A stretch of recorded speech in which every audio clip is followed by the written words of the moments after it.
এয়া দেখিবলৈ পাইছে আজি পথাৰত ধান মৰা হৈছে আৰু এনেকৈ আমি পথাৰতে ধানবোৰ মৰা হয় কাৰণ পথাৰত মাৰি ল'লে অলপমান সহজ হয় ধানবোৰ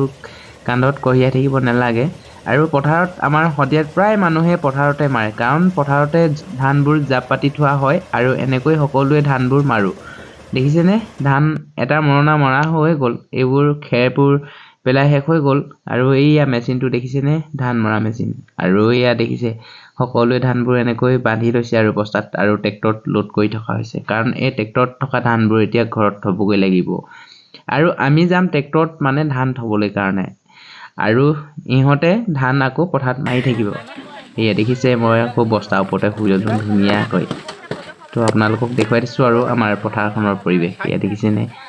এয়া আমাৰ আকৌ ট্ৰেক্টৰ মালিক দেই এতিয়া আমাৰ ট্ৰেক্টৰখন ষ্টাৰ্ট যাবলৈ কাৰণে ঘৰলৈ এয়া দেখিছেনে ধানবোৰ লৈ গৈছো কাৰণ ভঁৰালত থব লাগিব কাৰণ